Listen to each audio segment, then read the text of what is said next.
time to do those January reading wrap-ups. Starting with my unrated reads, Freedom is a Constant Struggle by Angela Y. Davis and Cornel West. I read this book because Jess over on Jess Owens' book channel is doing a group nonfiction read in January, and it was available on Kindle Unlimited, so I thought I would join in. Honestly, I don't read a ton of nonfiction, so I'm really torn on like the appropriate way to rate this kind of story. And even if I was more confident on how to rate nonfiction, I'd probably have a hard time rating this book specifically, because did I like reading this book? No.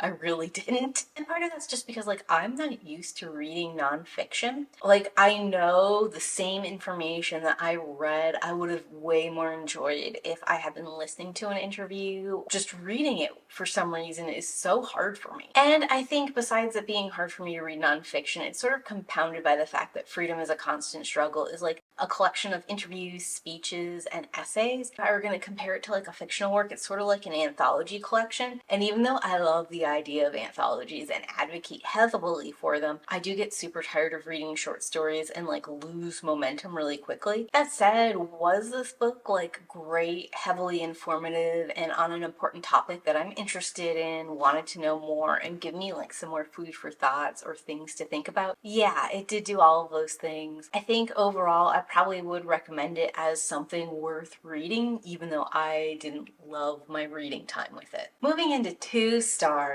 The Elvis Room by Stephen Graham Jones. This is like a weird series of tangentially related events culminating into something underwhelming. The novella kind of feels like experimental, as doesn't work for me. It ends up coming off like a little too esoteric, way too off-putting, and just like clinically cold and devoid of those emotive elements that really bring a story together for me at the end. The Garden by Tomi Champion Adini.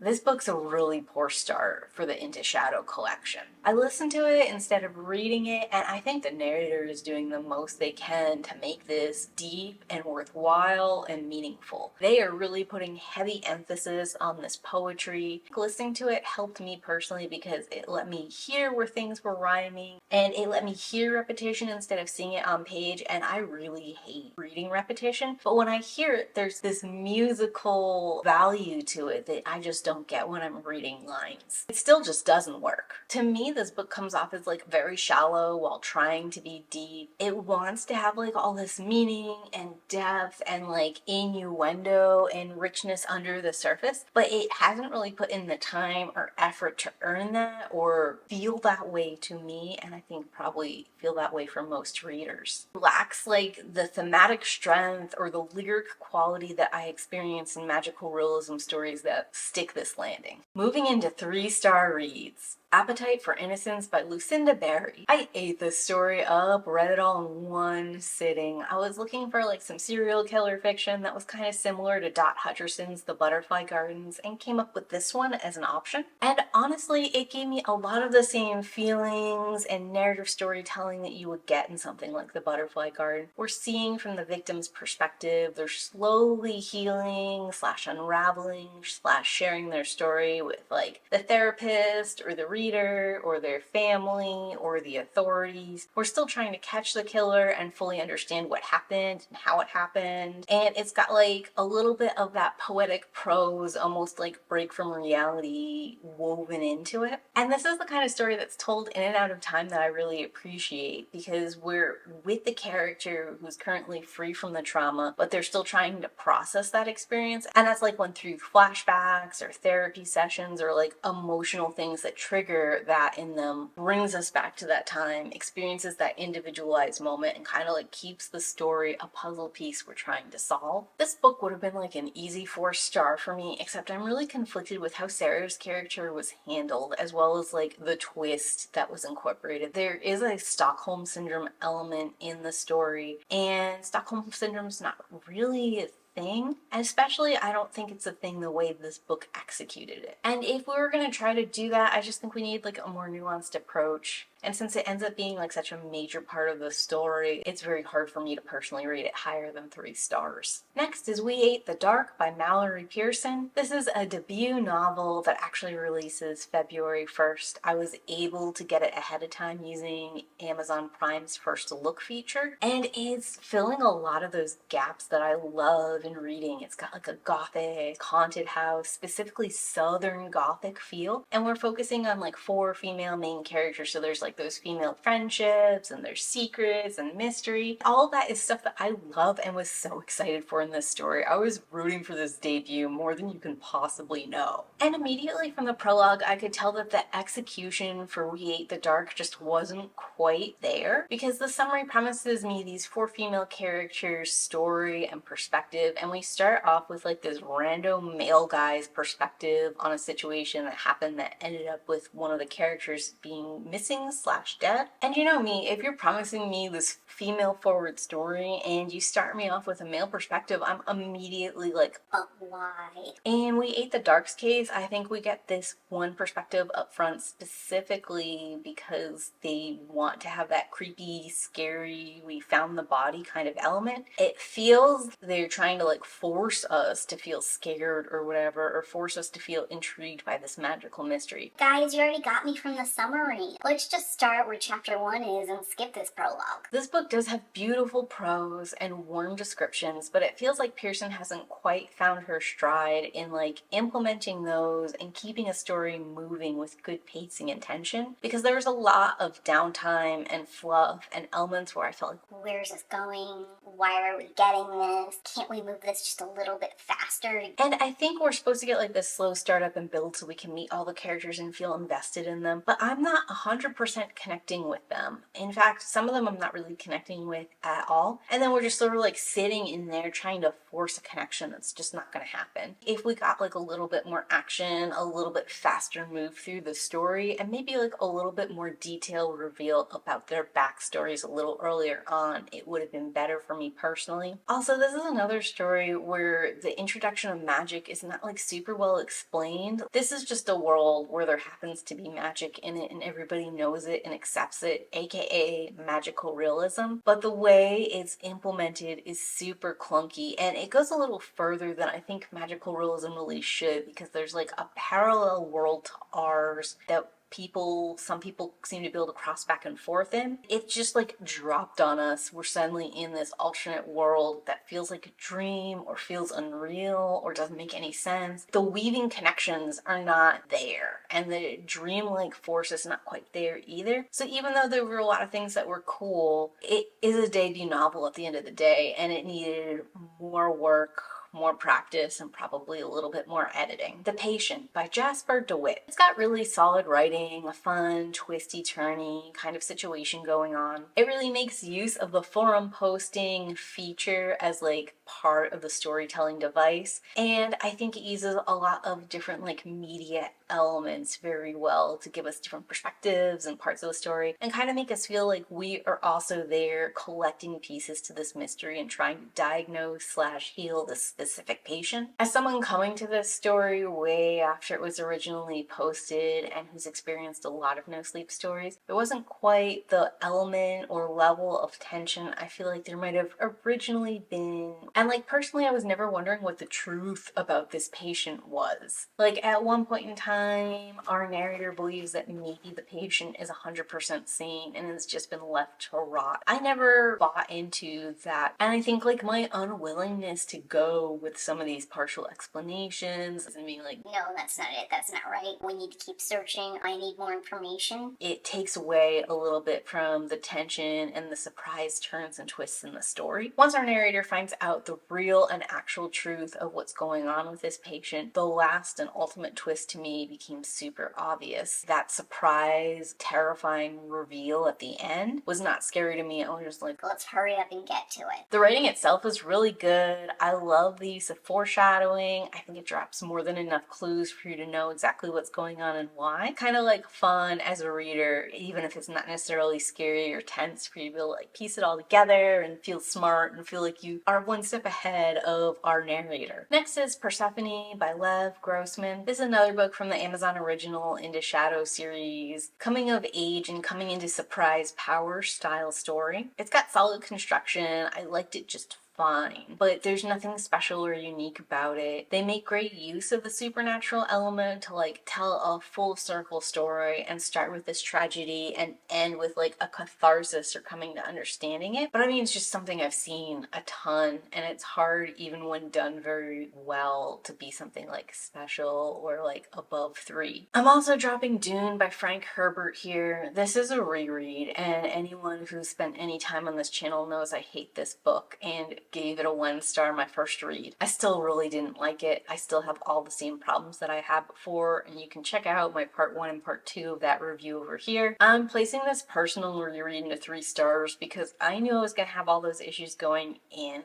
And while returning to it, I found structurally there were quite a few things going on in Dune that I just really hadn't given it credit for. And especially compared to like the most recent movie, it's doing so many things right that I feel like the movie missed out on. Just appreciating that a lot and appreciating some extra depth and quality of writing and monomyth telling that I just couldn't get into the first time I read it. I still wouldn't recommend this book. I still think you should read the other stuff that's inspired by Dune that executes so much better on various elements of it. But it was nice to like reread this and be able to appreciate things that I wasn't able to appreciate on a first read. Moving into 4 stars. My first 4-star read of the year is actually a book published by St. Martin's Press, so I won't be discussing it here, as there's currently a social media boycott on St. Martin's Press titles right now. I'm hoping the boycott will move the needle and we'll get a response from St. Martin's Press so that I'll one day be able to talk about this book, because I really loved it. But until then, no, I am still reading books from St. Martin's Press. I'm just not going to talk about them on this channel until the boycott's been lifted. Next is going to be Rabid by Ivy Asher and Raven Kennedy. I literally just finished this book the day I'm filming, so I'm still like kind of processing a lot of elements of it. I think it's probably a 3 or 2 star read in terms of themes and some of the characters' treatment of each other. And I also had like a few issues with the writing as a whole and the narration's portrayal of certain things, but it's a 4 star for pure thrill and enjoyment. So honestly, the story takes a little too long to get started, but once you're in it, it's rolling downhill fast, and it's a pretty good ride. I really enjoyed the Toemic shifters. It was a new take on werewolf shifters for me, and it felt interesting and fresh. Major content warning though, we open this book with this protagonist at her mother's funeral, and there's a lot of grief and loss of a mother like in the front end of this book that was heavy and intense. And even though I'm not personally sensitive to that issue, there's no warning in the summary this is going to happen, and I was like, Man,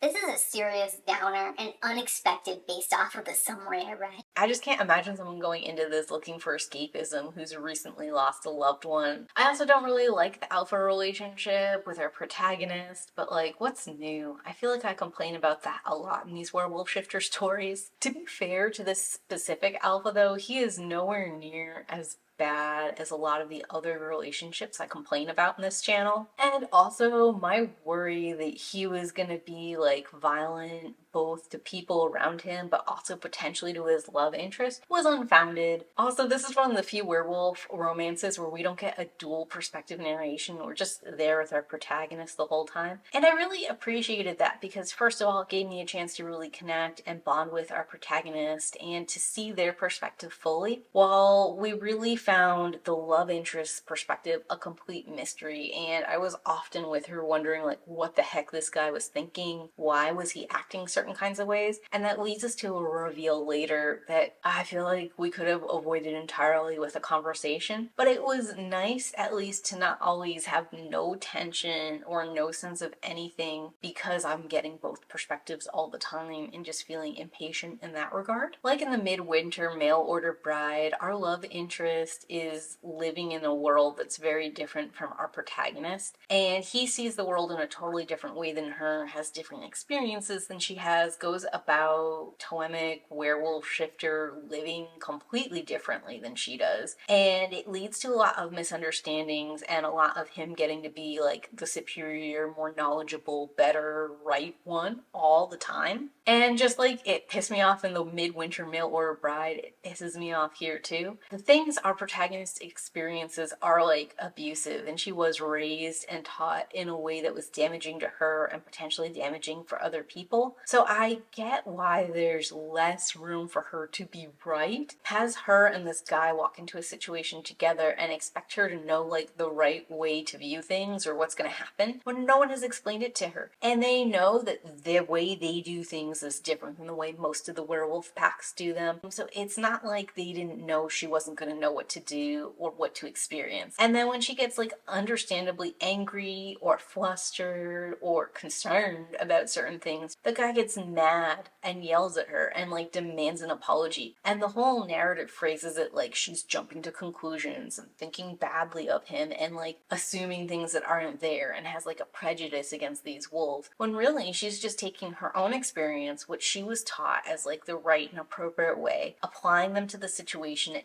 hand, and realizing that based off of what's going on, this is even worse than what she recently experienced, right? Of course, they're doing something totally different, but if they just sat and talked to her about that, this wouldn't have happened. Additionally, like, since no one sat and talked to her about it and they knew that she experienced things in a very different way, I just think they're more at fault than she is for her getting like upset and being protective of certain people and things. I didn't like how that whole element was handled at all. It was really frustrating. And it sounds like I'm complaining a lot, but I really enjoyed a lot of the pack companionship elements of this story. I thought like the bonds between different characters were really good. I felt like the characters actually were part of a cohesive community, and that was really nice. I love this duality between the human side and the wolf side. The Toemic shifter part of that actually like brings it out a little bit further. There's a very distinct difference between the two, what the two want, and like actually really the two of them need to work together to be happy, and there needs to be a balance and like a listening to each other and understanding. I also loved all the time we got in our wolf forms. There were like pack runs and hunting and all this other fun like wolfy kind of stuff. That's why you go into a werewolf shifter story, you know? And lastly, I enjoyed how the story felt like it was part of a larger real world. There were other elements and things that you could explore. This is actually like right in the middle of a series of werewolf shifter stories where each author is different, but like the shared universe element, very nice, well built up, and made me interested in reading more in the series later. Moving into 5-star reads. The Six Deaths of the Saint by Alex E. Hara. This is another one of the Into Shadow series. I can't recommend it enough. It was amazing. I'm not going to tell you too much of what the story is about because I sort of feel like you have to go into it and just experience what it is and let it unfold in its own time. That said, we do start off with second person narration, which I just love. I'm a huge sucker for that kind of like experimental, you do this, you do that. The way it brings you into a story, the way it like engages you in a way that's different than other kinds of narrative styles. And it shifts back and forth between like the second person narration and first person narration in a way that's like really interesting, unique, and for me, I just thought was like such a creative, stunning kind of idea. It takes a lot of really stereotypical, standard epic fantasy, medieval fantasy kind of tropes, changes how those pieces work and why they're working that way to make something that's really original and fun and like really has you rooting for like this kind of specific ending, and you get to see the ending and you just get to feel great about everything that happened here. What the Dead Know by Nhi Vo. This is also another Into Shadow collection. It's executing everything perfectly. The story is set in like a 1920s Americana that happens to have magic. And we're following these two like spiritualist seance practitioners. They're traveling to this fairly remote area. And there's like this mystery unraveling whodunit kind of element incorporated to it. It all is just working together and creating like this tense, fast-paced, like excellent story with all these little complex, interesting character moments. This made me so excited to read Siren Queen, which I was able to download via Kindle Unlimited a little bit earlier in the year. All these elements are working so well together and telling such a strong long story. Next is going to be the Three Crows magazine, issue number 4. I only read the short stories available in this magazine. There are 3 of them. The first one's probably 4.5 stars, the second one is a 4-star, and the third one is a 5-star. So I rounded the whole thing together for 5 stars. All 3 of them are really short, like 12 Kindle app page flips. So I'm not going to get into them too much. And they're all super unique, really showcasing this author's voice and what they can do in a limited amount of time. The stories are super well constructed. Everything is working really well together in them. I think it's a really great quick read. I think specifically the first story, I believe it's called Little Bear in the collection, and the magazine cover is based off of that story, is perfect for like a wintry kind of read, and the rest of them like have equally interesting energy going on in them. And that's going to be everything I read this past January. What was your favorite read in January? Let me know in those comments down below. And if you got this far in the video, go ahead and leave me a crystal ball emoji. And as always, keep reading. Bye!